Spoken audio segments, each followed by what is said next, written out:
bonjour à vous 5. Donc Canal Pourpre a quitté son territoire bergeracois pour venir à Ribérac. Ribérac, vous rencontrez vous, c'est le groupe Ribérac Rouge et Vert. J'ai regardé le dossier de presse, je vais lire juste une phrase qui pourrait être un petit peu le point de départ. Suite à la suite des campagnes électorales de 2012, nous avons pensé qu'il était de notre devoir de poursuivre notre démarche consistant à associer les habitants de la cité à une réflexion collective à propos des décisions à prendre sur des sujets qui les concernent directement. Donc là, on est au cœur de ce qui vous anime tous, c'est-à-dire ce qu'on appelle la démocratie participative, enfin cette forme de démocratie qui, on va pouvoir en discuter, qui permet à tous les citoyens de discuter sur des sujets qui nous intéressent. On verra aussi les liens avec les partis politiques, ou quels liens vous pouvez avoir avec les institutions politiques qui parfois nous représentent bien mal. Et donc, on est très content à Canal Pourpre parce que notre modeste télévision locale essaye justement de donner un peu la parole à des initiatives qu'on entend peu ou qui sont peu visibles par ailleurs. Rapidement, donc, pour vous présenter, donc, on a ici Gilles qui est un enseignant retraité qui a encore une mission. On en parlait tout à l'heure, vous êtes chargé de mission pour l'association Jeunesse au plein air en ce qui concerne le droit des enfants, les droits loisirs des enfants en situation de handicap, donc un engagement associatif. D'autre côté, Serge qui est formateur dans une maison familiale et rurale à la MFR qui se trouve près de Périgueux. Jean-Claude Martin, retraité RATP, qui a aussi un long engagement dans la vie associative. Une enseignante encore, Sophia Gomez, enseignante jeune retraitée, je crois, professeur des écoles. Et puis Christophe, qui est musicien.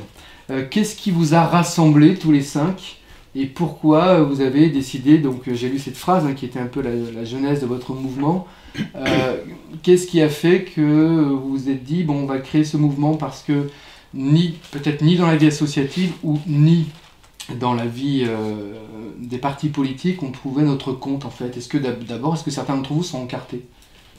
Oui. Alors. Oui, on est encartés. Pas tous, mais il y en a, oui. D'accord. Et donc ce mouvement, quand vous l'avez lancé, quelles étaient les raisons, à part la phrase que j'ai lancée tout à l'heure? Qu'est-ce qui vous a poussé à vous lancer là-dedans? La raison essentielle, c'est que on demeure ici à Ribérac, oui. Que la municipalité est socialiste, oui. Que tout le département est socialiste, que pratiquement toute la région est socialiste, et que c'est sans doute pour ça qu'il nous semble justement que les élus en place n'imaginent plus avoir à demander quoi que ce soit à leurs administrés, à la population, aux habitants, aux citoyens. Et nous, on ne trouve pas ça tout à fait normal. Ça ne suffit plus aujourd'hui de voter tous les 6 ans. Et je trouve que sur les sujets qui les concernent, les habitants ont le droit, ou devraient pouvoir, à un moment ou à un autre, être sollicités et dire leur avis. Et ça ne se passe pas comme ça ici, en tout cas. Bien qu'on n'accuse pas les élus d'être malhonnêtes, mais ils ne nous demandent plus jamais rien, quoi. Donc ça, c'était ça la base de notre réflexion, le démarrage de nos réunions qui ont donc commencé il y a presque 1 an maintenant, il y a 10-11 mois. Et l'idée de cette démocratie participative, de ce moment, ce lieu, ces espaces-temps où on va pouvoir donner notre avis, c'était ça qui nous a motivés. Est-ce qu'à Ribérac, il existe, j'imagine, peut-être des conseils de quartier ou ce genre de choses qui ont pu être mises en place par la municipalité? Pas du tout, à ma connaissance, pas du tout. D'accord.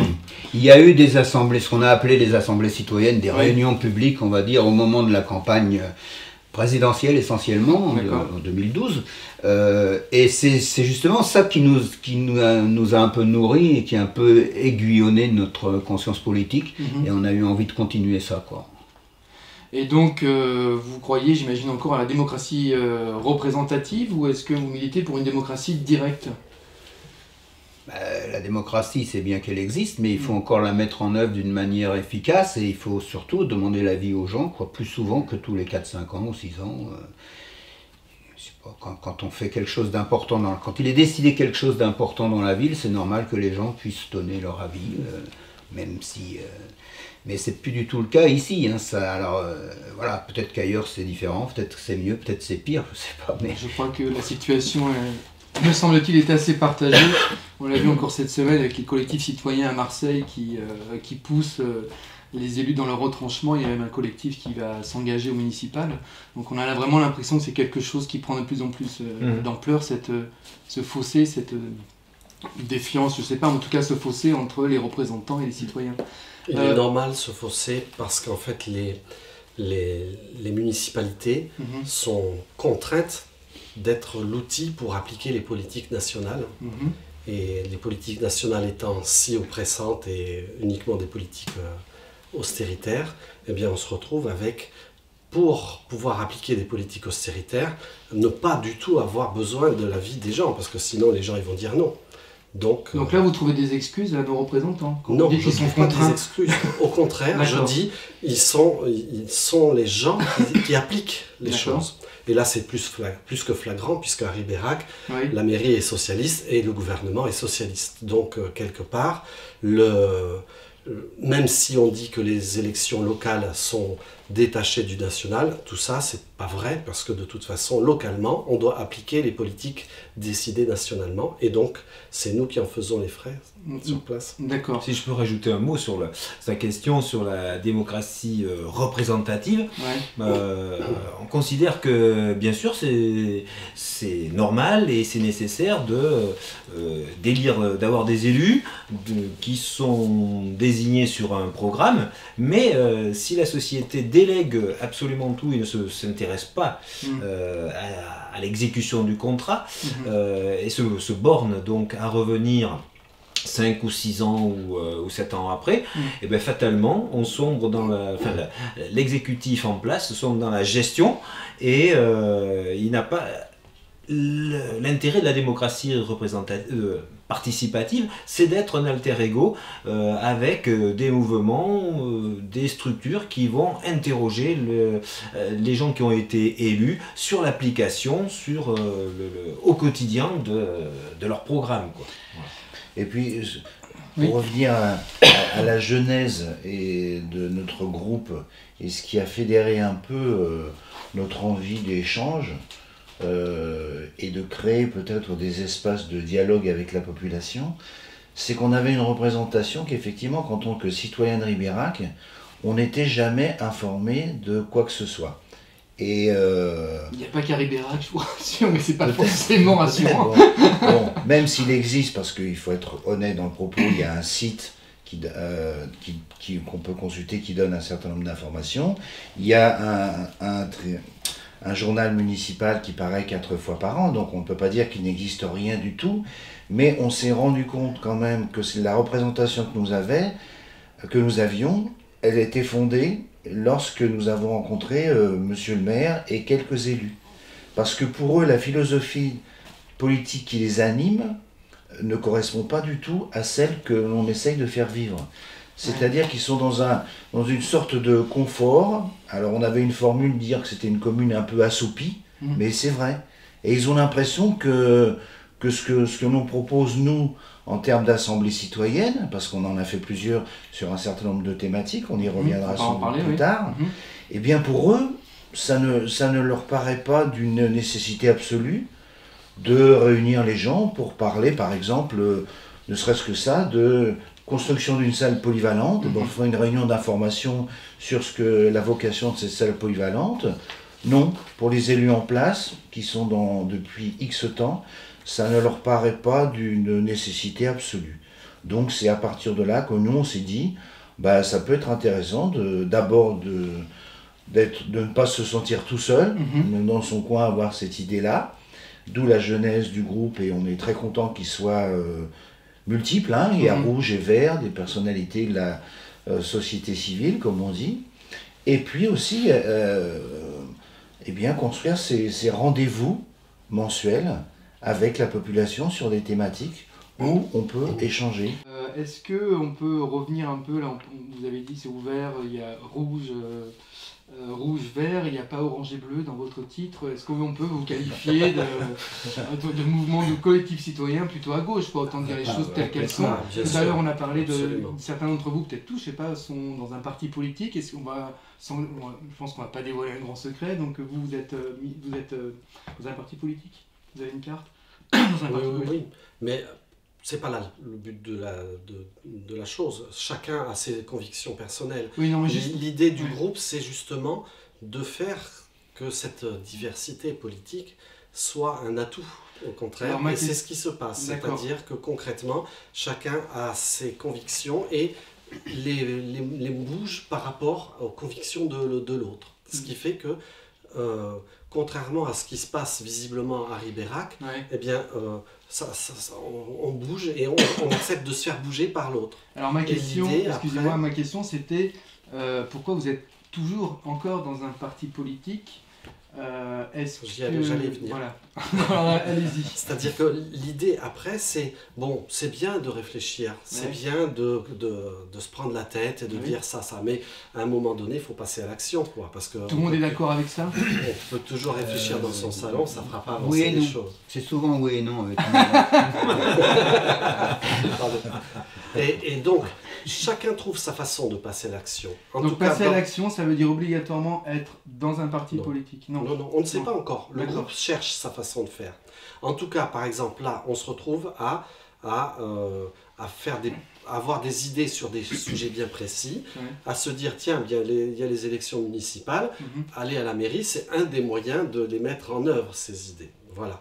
Et donc, pour aller à la mairie, eh bien, il y a différentes façons. Soit on s'associe avec les gens qui y sont déjà, on arrive à s'entendre et on s'associe, ils veulent bien nous faire une place et on va faire des choses avec eux, soit... Alors attendez, excusez-moi, si vous vous associez avec des gens dont vous dénoncez le mode de fonctionnement, ça pose quand même un problème. Absolument. Voilà. Mais il y a là l'idée que on peut changer les choses peut-être de l'intérieur. D'accord. Voilà. Donc la réflexion est toujours là. Mais peut-être pas, on ne sait pas.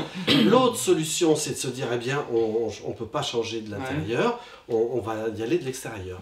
Après, de toute façon, il y a un système en France qui est un système politique qui est basé sur les partis politiques. Donc, est-ce qu'on rejette les partis politiques et on se débrouille tout seul? Dans ce cas-là, quels sont les moyens matériels et financiers qu'on a? Ou est-ce qu'on s'appuie sur les partis politiques si on trouve qu'ils ont quelque chose d'intéressant? Et quelque part, les partis politiques, ils sont faits par les gens qui sont dedans. Est-ce que ce ne sont pas les gens qui sont dedans qui peuvent justement tirer les ficelles? Est-ce que nous, on ne peut pas tirer les ficelles des partis politiques? Même si parfois c'est verrouillé, on peut prendre l'exemple. On va laisser la parole à Sophia juste après. Moi, il me semble que ça nous ramène à votre question du début, à savoir si l'on dissociait la démocratie participative ou représentative de la démocratie. On est au cœur du problème. D'accord. Et il me semble que le collectif ne rejette pas du tout l'élu. Au contraire, on vote. Hein, on sait les uns et les autres que le droit de vote, il a été gagné durement dans l'histoire. Hein. On sait aussi que pas très loin de nous, certains ne peuvent pas voter ou tout est falsifié, etc. Donc ça, c'est une valeur à laquelle on tient énormément. En revanche, si l'élu, du fait qu'il est mandaté, se croit investi à tel point qu'il s'éloigne de la base des citoyens et que l'exercice du pouvoir... s'il n'y a pas de gardien, si on peut appeler ça comme ça, des débordements, de prise de décision, etc., sans consultation des citoyens, là ça ne fonctionne plus. C'est pour ça que dans l'esprit des gens, on l'entend dans les médias, écrits, télévisés, radio, etc., les gens ont une espèce de dégoût de la politique et des gens qui justement sont élus et mandatés parce qu'ils se sentent éloignés, non écoutés, non pris en compte.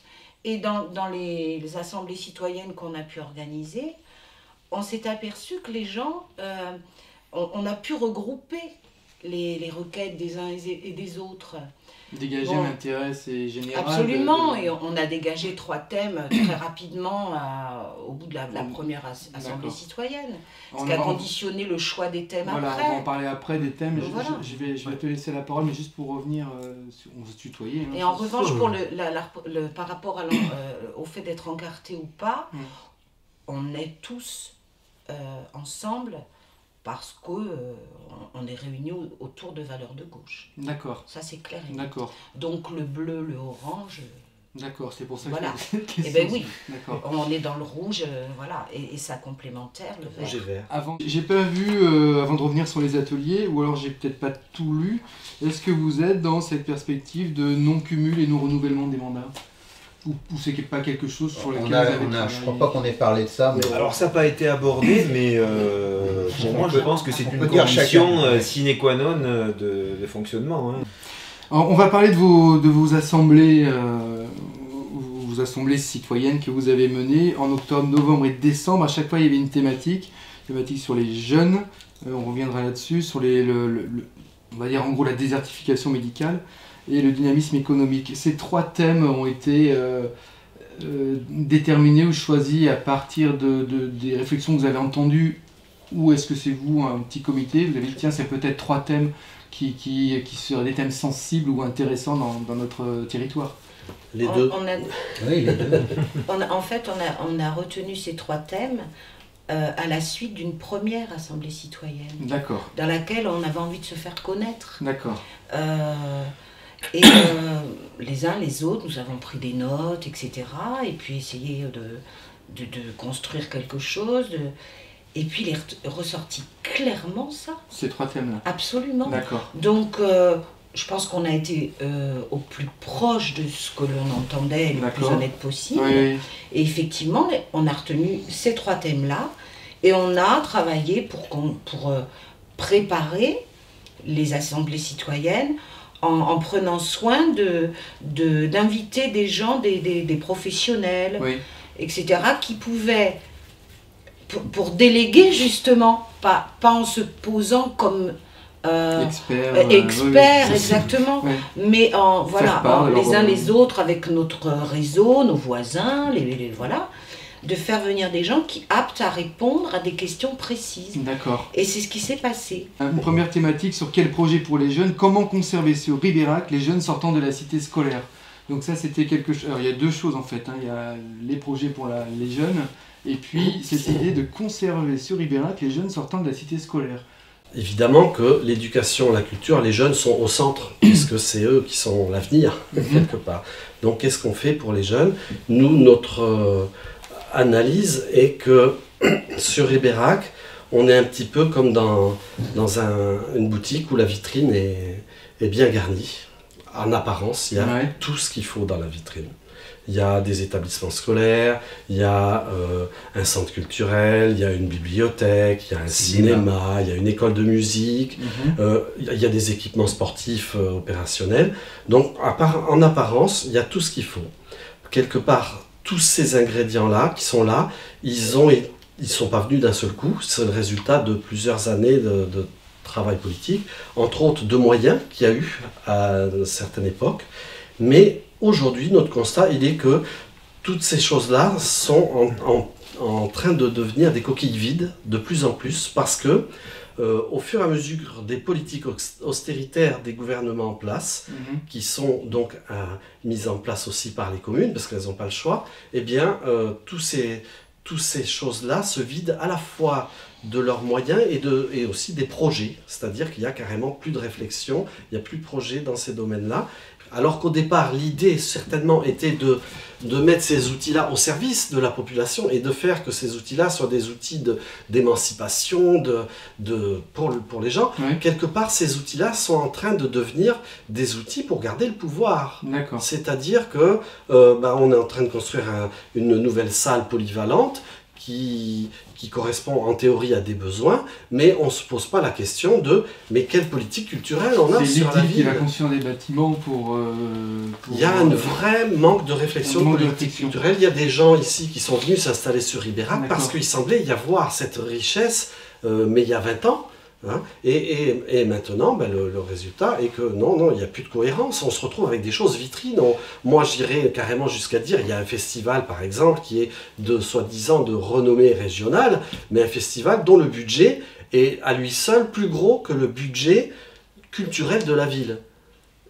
Et ce festival, il dure 2 jours, il est en plein été, et il touche, par rapport à la population, il touche très peu de gens, alors qu'on a des exemples de villes qui vivent à l'heure du festival, quand il y a un festival qui est placé au bon moment dans l'année, pour lequel on a impliqué les gens sur le terrain qui sont dans l'éducation, les gens qui sont dans le culturel, eh bien c'est au contraire un moteur. Là, c'est pas le cas du tout. Sur la désertification médicale, il y a eu une soirée organisée par une association aussi à Bergerac, c'est les clubs tapage, qui présentent, j'imagine, les mêmes constats qu'à Ribérac, c'est-à-dire déjà un manque cruel, un manque de médecins, c'est peut-être le cas à Ribérac, et puis des inquiétudes pour l'avenir, des propositions qui sont encore...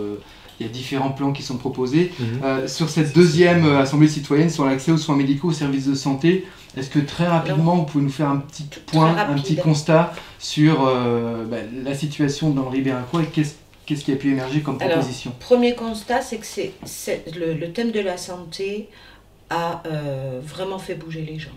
Ça a été clair en termes d'effectifs. D'accord.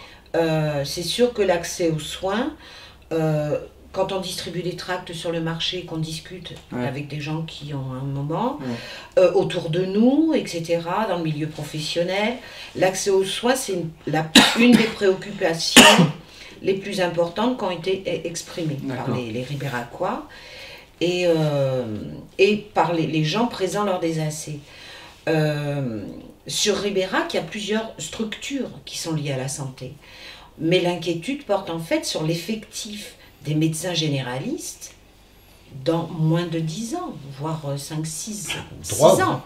En juillet, une commission départementale a été constituée et elle doit s'appuyer sur un observatoire pour fixer les actions à mener. Cet observatoire, ils observent où, comment, avec qui. Et là, on se repose la question de la démocratie participative. Alors, il y a une confiance quand même. Oui.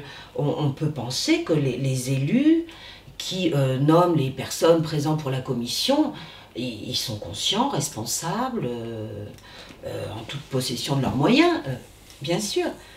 Mais tout de même, dans la mesure où ils prétendent qu'ils vont faire au mieux pour répondre aux besoins, les besoins, il faut questionner les gens pour les connaître.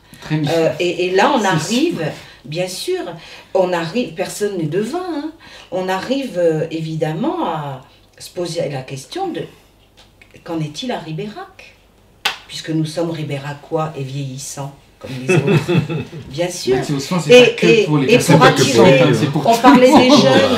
on parlait des jeunes, il y a quelques couples ou pas couples d'ailleurs, de quadras qui sont nés dans le Ribéracois, qui sont allés faire leurs études dans d'autres lieux et tant mieux, et qui sont revenus s'installer.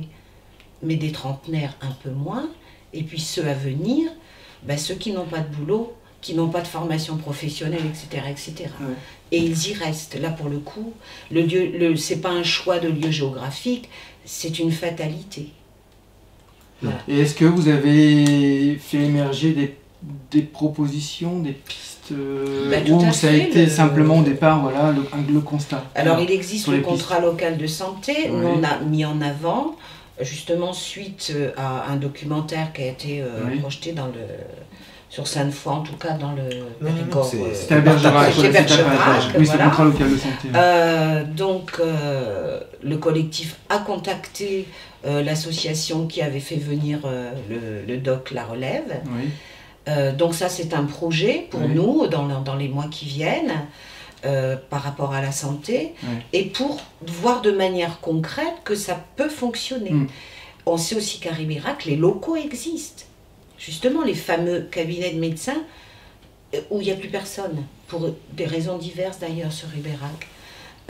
Mais que la maison médicale, il y a une confusion aussi faite entre la maison médicale et le centre de santé. Le centre de santé, on souhaiterait qu'il porte des valeurs de gauche aussi, à savoir pratiquer le tiers payant, et bien faire cesser d'ancrer dans la tête des gens que ça va être une espèce de surconsommation du soin, etc. Parce que ça n'est pas le cas. Il faut déconstruire ce que, malheureusement, des médias, hein, parce que c'est les médias qui font circuler les infos, là, il y a un questionnement par rapport aux médias. Enfin, sur ce sujet-là, il y a quand même... C'est pas forcément du fantasme, là. On sait bien qu'il y a de moins en moins de médecins, il y en aura encore moins dans 2 ans ou dans 3 ans. Et les médecins qui sont là encore aujourd'hui nous disent qu'ils sont tous en activité libérale. Il y a des maisons médicales, mais c'est un regroupement, mais ils exercent une activité libérale. Je parle des généralistes, là. Il y a pas ou peu de spécialistes à Ribérac. Hein. Et donc ils disent, mais même quand on prend une semaine de vacances, on ne peut plus trouver un remplaçant.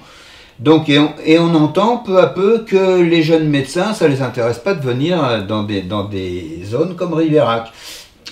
Et que peu à peu, on entend dire que ce qui les intéresse encore moins, c'est d'avoir l'avis des médecins anciens, c'est-à-dire les gardes bien sûr, mais aussi les journées longues et les week-ends, etc. Et donc, on entend dire que les jeunes médecins sont plus tentés aujourd'hui par une situation de salarié. Donc pour nous, il nous semble clair que la situation, la solution, une solution, ça serait d'instaurer un centre de santé avec un personnel médical salarié, même si ça peut paraître un investissement. On sait aussi que s'il y a une étude des dossiers avec un minimum de pluridisciplinaire installé, on peut aussi gagner sur la surconsommation. Justement, c'est l'inverse.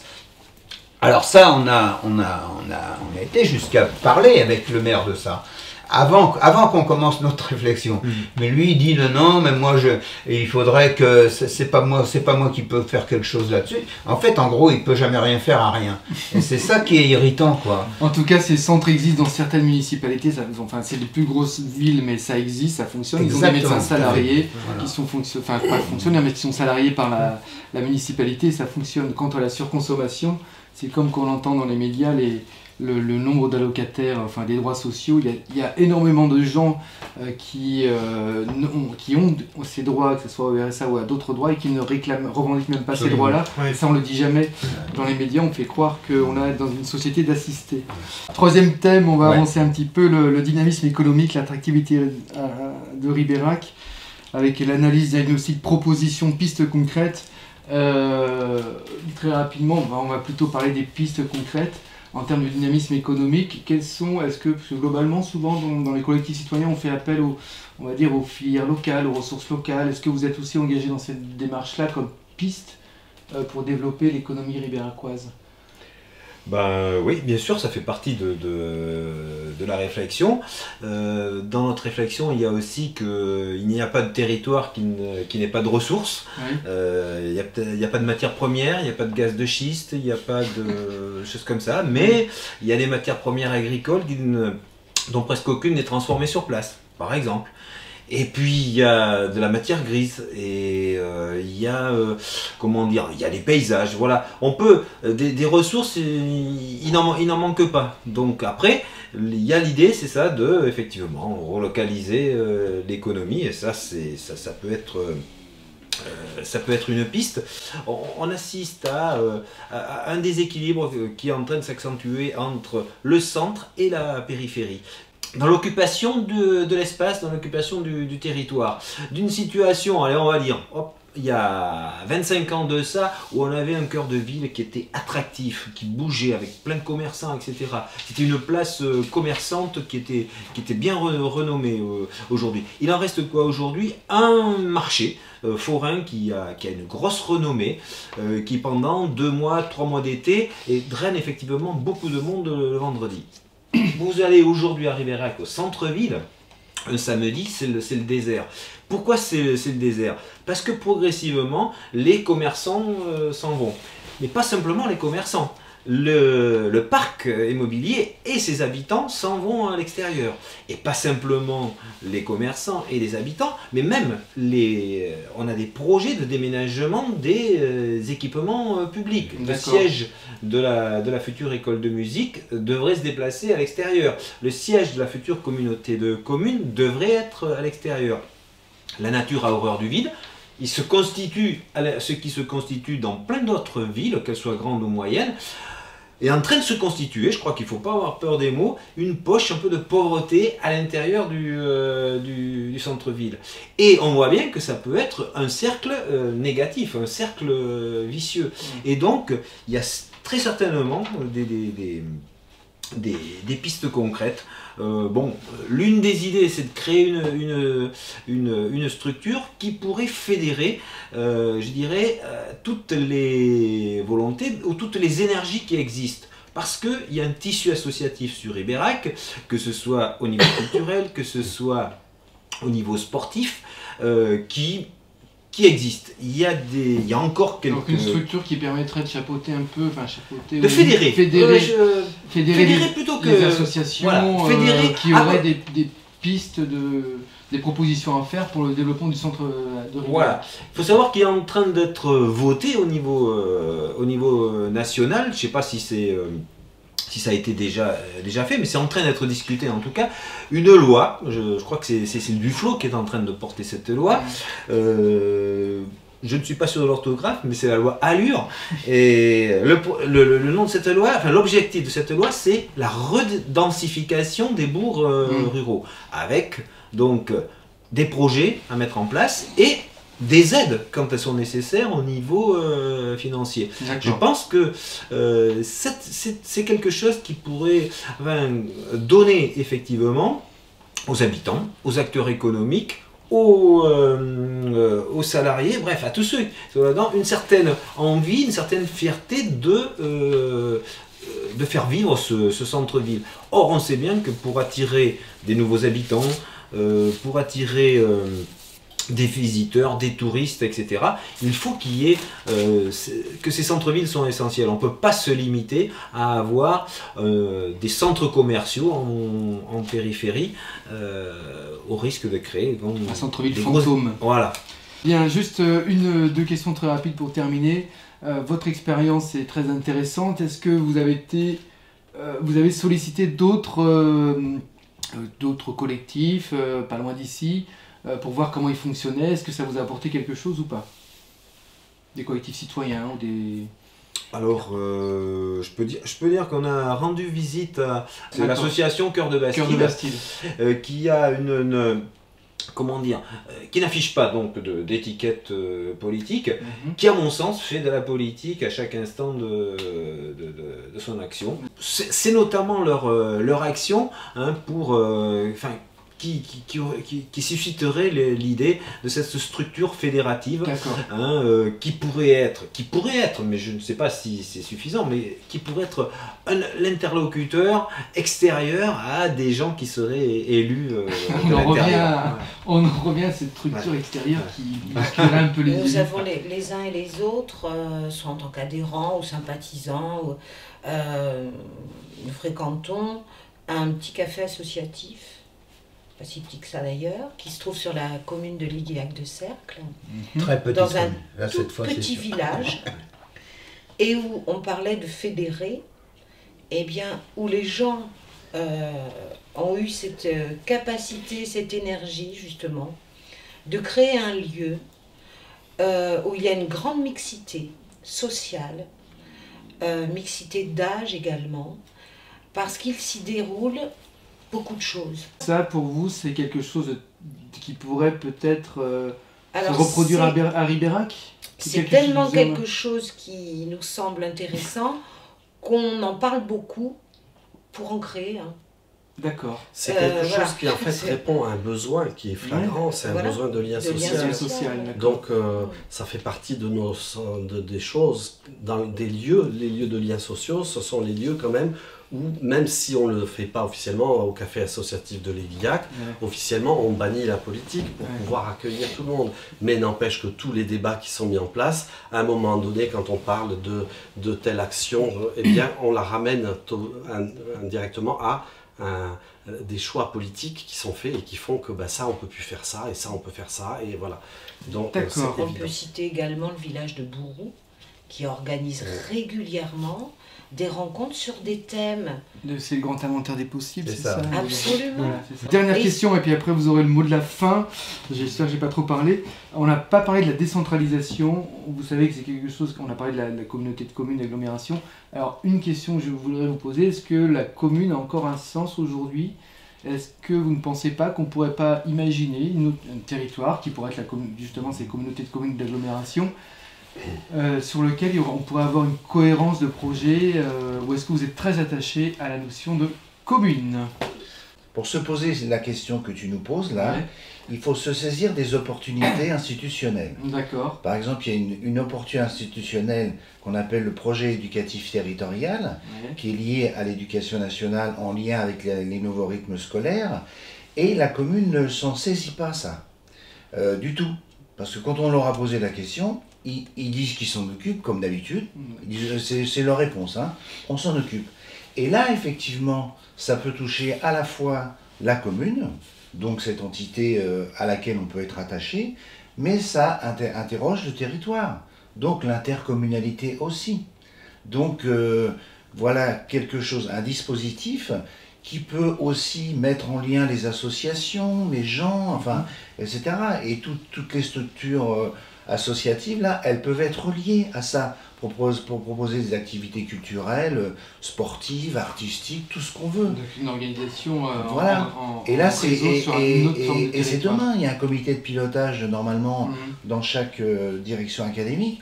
Nous, à Ribérac, enfin en tout cas, on ne sait pas ce qu'il y a, on ne sait pas ce qui est prévu. Si Ribérac va s'enclencher dans le processus, ou si au niveau intercommunalité, comment ça se passe, et ils ne conçoivent pas que si on n'est plus parent d'élèves, par exemple, eh bien ça peut nous intéresser quand même.